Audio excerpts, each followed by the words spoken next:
کچھ لوگ اس دور میں بھی لکھنا پڑھنا جانتے تھے، ان میں حضرت عباس کا شمار ہوتا تھا، بڑی عزت کی نگاہ سے دیکھے جاتے، اور پھر اللہ تعالیٰ نے انہیں اعزاز عطا کیا۔ بڑے خوش قسمت لوگ ہوتے ہیں جن کے ذمہ مسجد لگتی ہے، بڑے خوش قسمت، بڑے خوش نصیب وہ لوگ ہوتے ہیں جن کی ڈیوٹی لگتی ہے رب کے گھر میں جھاڑو دینے کی، وہ اپنے نصیبوں پہ رشک کریں، جن کی ذمہ داری لگتی ہے، جن کے ہاتھ میں کنجی ہوتی ہے، وہ کبھی دروازہ کھولتے ہیں اللہ کے گھر کا، کبھی بند کرتے ہیں، کبھی یہ سعادتیں محنت سے نہیں ملتی، خدا کے فضل سے ملتی ہیں۔ انہیں بھی عاجزی کرنی چاہیے، اور ہمیں بھی ان لوگوں کو رشک کی نظر سے دیکھنا چاہیے، رشک کی نظر سے جو یہ والی خدمات سر انجام دیتے ہیں۔ بڑی پرانی بات ہے، ہم ایک جگہ پہ بیٹھے ہوئے تھے، طلباء، ہمارے استاد بھی تھے، تو ایک صاحب آگے کہنے لگے تسی مسیح توڑو، تو ہمارے استاد سے فرمانے لگے الحمدللہ، الحمدللہ، فرمانے لگے اللہ کے فضل سے، اس کے کرم سے۔ اس کے ساتھ یہ بھی شامل کر لیں، این سعادت بزور بازو نیست، یہ سعادتیں بازو کی طاقت سے ملتی ہیں، یہ تو تب ملتی ہیں جب خدا فضل فرماتا ہے۔ حضرت عباس کو یہ اعزاز ملا کہ ان کے والد جناب حضرت عبد المطلب رضی اللہ تعالیٰ عنہ کعبے کی دیکھ بھال کرتے، آب زمزم کا بندوبست کرتے، زائرین کو آسانیاں دیتے۔ ان کے بعد یہ خدمت حضرت عباس کے حصے میں آئی۔ حضرت عباس ڈیوٹی کرتے، روب بڑا تھا، قد بڑا تھا، کبھی بولتے تھے نا رات کو پہاڑی پہ چڑھ کے تو 8 میل تک آواز سنائی دیتی تھی۔ یہ جو ایڈمنسٹریٹر ہوتا ہے نا، اسے بعضوں کا سخت فیصلے بھی کرنے پڑتے ہیں۔ اس نے کسی چیز کا انتظام کرنا ہوتا ہے نا، اس نے سخت فیصلے بھی، یعنی ڈاکٹر کے پاس لوگ علاج کرانے جاتے ہیں، پر کبھی کبھی اسے آپریشن بھی کرنا پڑتا ہے، کبھی کبھی وہ مناسب سمجھتا ہے تو کوئی انگلی کاٹ بھی دیتا ہے۔ اب یہ اس کا ظلم نہیں ہے، یہ باقی ساری ذمہ داری ہے اس کی، اس نے انصاف کیا، جڑی بوٹی کاٹے تو اصل فصل کا بھلا ہوتا ہے۔ بات کی سمجھ آ رہی ہے؟ اس لیے جو ایڈمنسٹریٹر ہوتا ہے نا بندوبست، اس سے لوگوں کو شکوے بھی ہوتے ہیں، دیکھو جی فلانے سے کو چھٹی دے دی، فلانے سے معذرت، یہ شکوے بھی ہوتے ہیں، لیکن چونکہ وہ ایڈمنسٹریٹر ہے، اس نے نہ چاہتے ہوئے بھی کچھ سخت فیصلے کرنے ہوتے ہیں۔ حضرت عباس کا روب تھا، کسی کی طاقت نہیں تھی حرم شریف میں کوئی بات بھی کر سکے، نہ کوئی غیبت کر سکتا تھا، نہ کوئی غلط جملہ نکالتا تھا۔ یہ حضرت عباس کا روب تھا، فرماتے تھے یہ رب کا گھر ہے، اس کا ادب کرنا پڑے گا۔ اللہ تعالیٰ نے انہیں اعزاز دیا، شان دی۔ نبی پاک صاحب الالاق سید عالم صلی اللہ علیہ وسلم ان سے محبت فرماتے۔ ایک دن حضور نے فرمایا، امام سیوطی نے بھی اس کو لکھا ہے اور امام طبرانی نے بھی، ایک دن حضور نے فرمایا چچا کل گھر رہنا، میں آپ کے گھر آؤں گا۔ اور یار سارا زمانہ منت کرے کہ لنگ کئی مہینے تے برس گئے تے تیری دید نو تیدے ترس گئے، لوگ منت کرے، اور یہاں حضور خود فرمایا چچا میں آؤں گا کل تمہارے گھر۔ نرخ بازار محبت کا انوکھا ہی ہو گیا۔ نبی کریم صلی اللہ تعالی علیہ وسلم نے فرمایا چچا کل گھر رہنا، میں آؤں گا۔ چاشت کی نماز کے بعد محبوب ان کے گھر گئے، اتنا پیار ہے چچا سے، اتنی محبت ہے نبی پاک کو، اپنے اس قریبی سے تشریف لے گئے، اور پھر ان کو سارے خاندان سے کہا ایک جگہ اکٹھے ہو جاؤ۔ جب وہ اکٹھے ہو گئے تو اپنی مقدس چادر اوپر ڈال دی سب کے، اور پھر ہاتھ اٹھا کے کہا اللہ یہ میرے چچا ہے، میرے والد کی جگہ ہے، یا اللہ یہ میرا خاندان ہے، مالک جس طرح میں نے انہیں اپنی چادر میں چھپا لیا ہے تو بھی رحمت میں چھپا لینا اور دوزخ سے ہمیشہ کے لیے دور فرما دینا۔ نبی پاک صلی اللہ علیہ وسلم نے پیار کیا۔ میرا یہ تجربہ ہے، بھتیجے بڑے پیارے لگتے ہیں اور بھتیجوں کو بھی چچا پیارا، لیکن وہ چونکہ برابر کا شریک ہوتا ہے نا ابا جائیداد میں چچا کے ساتھ، تو پھر تھوڑی بہت ہی ہلکی ہلکی رنجشیں بھی۔ میں اکثر کہتا ہوں کہ بندہ اپنے بچوں کے سامنے بھائی کی غلطیاں بیان کر لیتا ہے نا پہلے، جو کبھی غصہ آتا ہے پھر وہ ساری باتیں کر بیٹھتا ہے، لیکن اندر سے نا وہ بھتیجے برے لگتے نہیں، وہ اپنے بچوں سے ڈرتے ڈرتے باتیں کرتا ہے۔ میں ویسے بچے کہہ رہا ہوں، آپ نے کچھ اور بھی سمجھنا ہوا تو سمجھ لیجئے گا، میں ویسے بچے کہہ رہا ہوں کہ وہ ڈرتا ڈرتا باتیں بھائیوں کی کرتا ہے، لیکن بہرحال وہ پیارے ہوتے ہیں۔ میں نے دیکھا ہے ہمارے والد صاحب کبھی چچاؤں کو ضرورت پڑ گئی، کوئی ضرورت، تو اب وہ بات بلا کس طرح کرتے، وہ میرے کو نہ پھر 2 لاکھ مانگ لیا ہے، میں نہیں انہیں دے سکتا، انہیں نہیں، میری روپیہ لاکھ کو دیاں گا پتر کنے کوئی دا پیچھے، تو میں ان کا چہرہ دے کے کہتا تھا، میں کہ ابا جی دل تو 2.5 دے انتے کردا ہے، لیکن وہ ہمیں مطمئن کر رہے ہیں نا، آپ ہمیں راضی کر رہے ہیں، تو دل تو اڈا کردا ہے کہ انہیں 2 مانگے تو میں انہوں 2.5 دیا۔ پیارے ہوتے ہیں نا بھائی، کیا کیا جائے، ان جیسا رشتہ کوئی نہیں۔ لیکن وہ بندہ باتیں کر بیٹھتا ہے تو تھوڑا بہت پھر وہ نا اپنے بچوں کو مطمئن کرنے کے لیے، وہ بھی میں نے بھائی دیکھے ہیں جو دروازوں پہ کھڑے ہو کے بھائیوں کو دیکھتے ہیں، الماریوں سے دیکھتے ہیں، ایسے قد اونچا ہوتا ہے میرا بھائی فلانی جگہ کامیاب ہو گیا، یہ ہوتا ہے، کیا کیا جائے۔ تو حضرت عباس رضی اللہ تعالیٰ عنہ کا حضور سے پیار اور نبی کریم کا اپنے چچا سے پیار، یہ کوئی انفرادی سا رنگ ہے، انفرادی سا. اور پھر چچی کا پیار. ایک دفعہ حضرت ام فضل نے نا لاٹھ لے کے ڈنڈا لے کے مارا ابو لہب کو، اس نے کوئی بات ایسی کر دی تھی تو چچی نے مارا. یعنی چچی کا حضور سے بڑا پیار. میں کبھی کہتا ہوں کہ آپ کو یہ ساری باتیں مجھے اور آپ کو پتہ چل جائے نا، صرف پتہ چل جائے، ان سے اتنی روشنی ملے گی کہ ہمارے گھروں تک نور آئے گا، ہماری گھریلو زندگیاں سکون میں آ جائیں گی اگر ان لوگوں کے حالات ہم تک آ جائیں.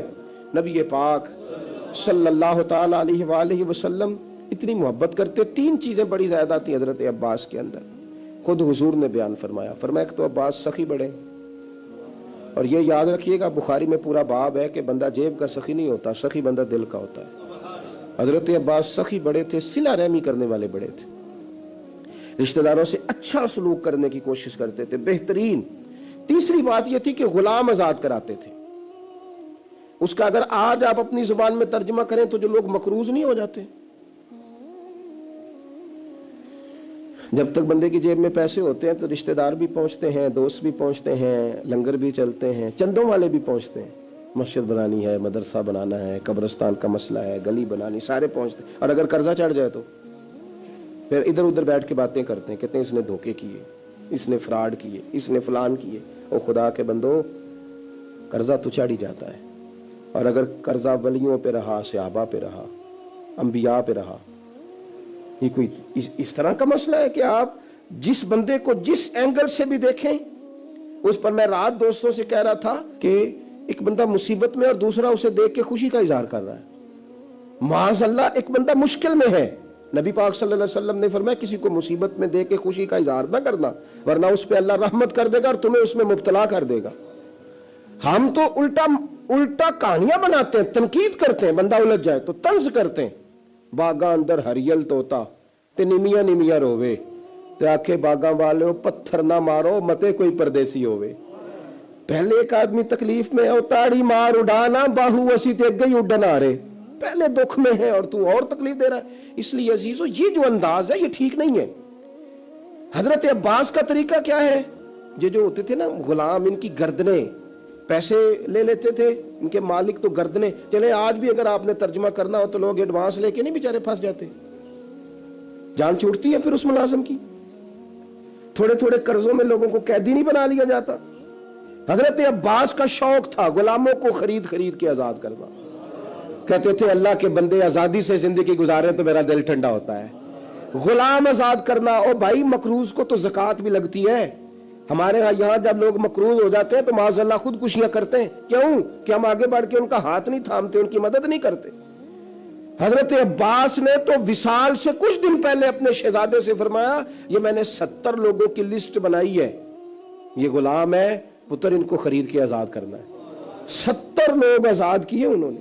لوگوں کی گردنیں چھڑانے کے لیے کردار ادا کریں. اگر کوئی بیچارہ کہیں الجھ گیا تو بازو تھام کے باہر نکالیں. یہ خیر والا کام ہے، اسے کریں.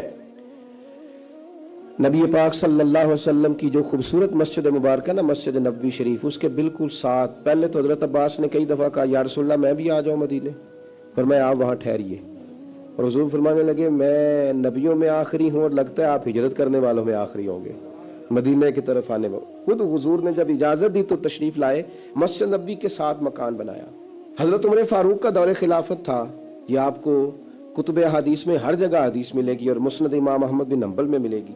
آپ گزر رہے تھے حضرت عمر فاروق، تو حضرت عباس کا گھر قریب تھا، تو جمعے والا دن بعض کتابوں میں آتا ہے جمعے کا دن تھا، حضرت عمر آ رہے تھے اور انہوں نے نا اوپر کوئی مرغا بھی ذبح کیا ہوا تھا اور پانی بھی چل رہا تھا، تو پرنالا گلی میں تھا، وہ پانی حضرت عمر پہ گرا. آپ نے محسوس کیا کہ تو باقی نمازیوں کو بھی تکلیف دیتا ہوگا، بھائی مسجد کے دروازے پر پرنالا ہو تو کوئی برداشت کرتا ہے. حضرت عمر نے کہا اکھیڑ دو پرنالا، اکھیڑ دیا. سیدنا فاروق اعظم نے نماز پڑھائی. نماز کے بعد حضرت عباس آئے رضی اللہ تعالیٰ، کہنے لگے پرنالا آپ نے اکھیڑا. جناب عمر نے وجہ بیان کی، فرمایا وہ چھینٹے پڑتے تھے، نمازیوں کو تکلیف ہوتی تھی، معقول وجہ، اکھیڑ دیا. حضرت عباس کہنے لگے بالکل ٹھیک ہے، میں آپ پر کوئی جبر نہیں کرتا، کوئی میں جواب میں کوئی بات نہیں کرتا، ایک بار صرف کہتا ہوں وہ سن لیں گے. حضرت عمر نے کہا کہیے. تو حضرت عباس کہنے لگے جب میں یہ مکان بنا رہا تھا تو حضور تشریف لائے تھے، اور نبی پاک صلی اللہ تعالی علیہ وسلم نے نا میرے کندھوں پہ خود سوار ہو کے اپنے دست مبارک سے یہ پرنالہ لگایا تھا. کپڑوں پہ چیٹے پڑے ہیں نا, وجہ تو موجود ہے نا. اب حضرت عمر نے اس پر کیا تبصرہ کیا, تھوڑا سائڈ پہ کر لیں, چلے اگر حضور نے لگایا تھا تو اس کو دوسرے کونے پہ لگا لیں, کوئی تبصرہ نہیں. تم کہتے ہو کبھی تعمیر کے نام پر, کبھی فلاں چیز کے نام پر, کبھی فلاں چیز کے نام پر. حضرت عباس نے کہا عمر نبی پاک نے لگایا تھا. اتنے لفظ ہیں, ختم ہو گئی ساری وجوہات. حضرت عمر تو اتنا روئے کہ بیٹھ گئے, آنسو نکل آئے آنکھوں سے. کہنے لگے عباس میرے ساتھ چلیے, اسی جگہ جاتے ہیں جہاں سے پرنالہ اکھیڑا ہے. آپ اس طرح کریں, اب آپ میرے کندھوں پہ چڑھے اور اس کو دوبارہ لگائیں. جس چیز کو رسول کریم نے جہاں لگایا تھا اس کو ہٹانا, ہم نے نہ کبھی قطرے پہ غور کیا اور نہ دریا دیکھا, بس جہاں تیری جھلک دیکھی وہیں ڈوب گئے. میرے دوستو یہ تو انداز ہمیں صحابہ نے دیا ہے, اور ہمیں تم جو سبق پڑھاتے ہو وہ جانے کہاں سے آیا ہے. تم ہمیں کدھر لے جانا چاہتے ہو؟ میں کئی دفعہ کہتا ہوں یا ہمیں سمجھا دو, نہیں تو پھر ہم سے سمجھ لو, آ جاؤ ہم سے سمجھ لو. یہ ساری چیزیں جو چمکتی دمکتی ہیں کتب احادیث میں, ان کا کیا کیا جائے. حضرت عباس رضی اللہ تعالیٰ عنہ, نبی پاک علیہ السلام نے فرمایا جس نے آپ کو تکلیف دی عباس اس نے مجھے تکلیف دی, جس نے آپ سے محبت کی اس نے مجھ سے محبت کی. فرمایا آپ میرے لیے والد کی طرح ہیں, جگہ ہے. حضرت عباس کو حضور کے چچا سب لوگ احترام کرتے. حضرت عباس وہ آتے تو صحابہ اٹھ کے کھڑے ہو جاتے.